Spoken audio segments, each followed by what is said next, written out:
Good mornings are one of the best exercises you can do for your posterior chain. And also, they're the most fatigue-friendly movements you can do for your lower body. If you're not doing good mornings in your routine, then quite simply, you're leaving gains on the table. Let me explain why. The good morning is the purest form of hip hinge you can do. If you look at the squat hinge continuum, then good mornings rank right up there with the Romanian deadlift. So good mornings are an excellent exercise to build up your glutes, hamstrings and lower back. One of the main benefits of the good morning is the great stimulus to fatigue ratio the exercise offers. Basically, how much stimulus an exercise gives you versus how much systemic fatigue the exercise gives you. Due to the leverages of the good morning, the weight's on your back, near your head, you're forced to use a lot less weight than you would on a regular deadlift or a Romanian deadlift. Therefore, making high volume and high frequency on the good morning an excellent way of thickening up your posterior chain. Good mornings give your upper back an isometric stimulus because you have to hold the bar in place. You have to keep your upper back rigid and stiff during the movement.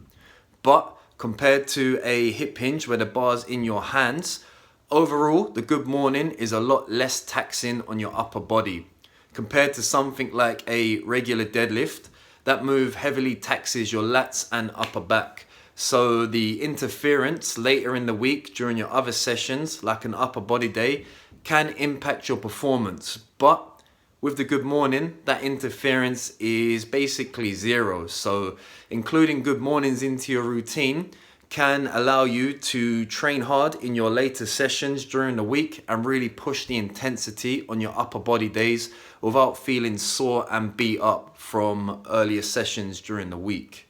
Now, because the good morning is a stretch-based exercise, it offers two main benefits. One, it's great for hypertrophy because of the weighted stretch. Some other examples include dumbbell bench, pull-ups, full range of motion squats, dips. All of those exercises are fantastic for hypertrophy, and the one thing they all have in common is a good weighted stretch.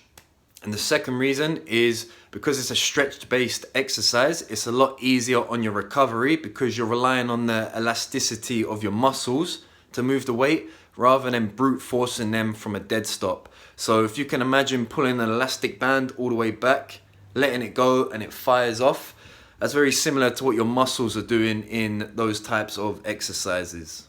Now, I can't stress enough how important good form is on the good morning.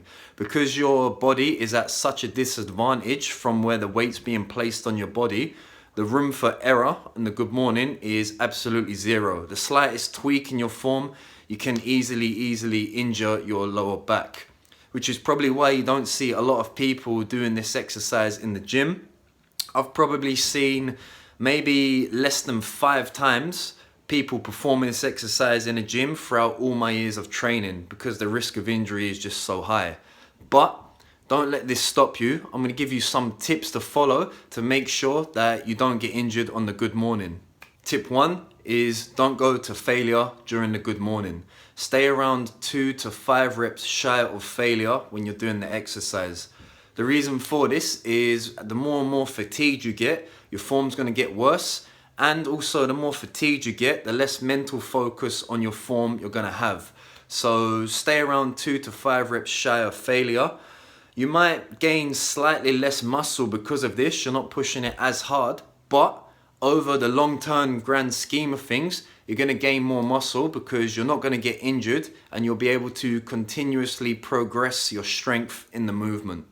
Tip 2 is to stay with medium to high reps on the good morning. This one's pretty self-explanatory. A lighter weight makes it easier to execute good form.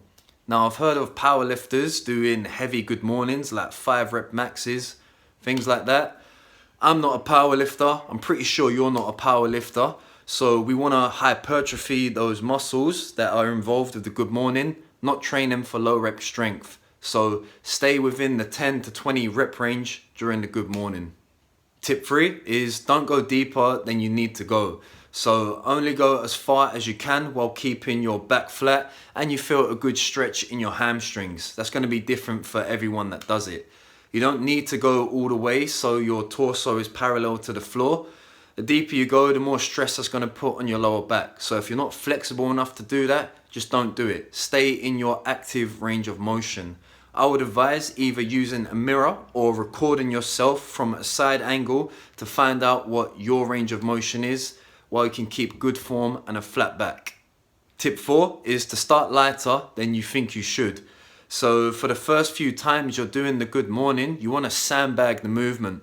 What I mean by that is go absolutely nowhere near failure. Just practice the movement and go through the motions.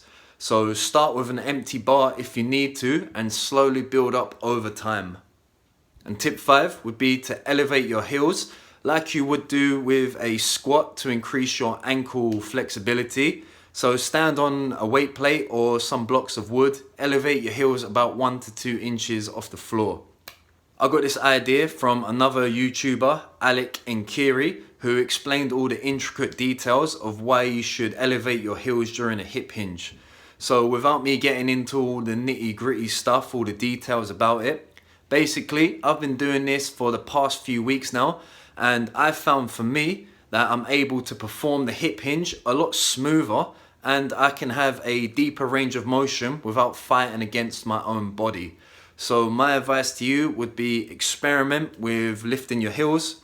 If you like the way it feels, do it. If you don't like the way it feels, then don't do it. And one final point I'll make about the good morning is that it has excellent carryover to other hip hinges like deadlifts or Romanian deadlifts. Because it is essentially the same movement, it's a hip hinge, you're going to be hypertrophying all of the same muscles in your lower body that are involved in those movements.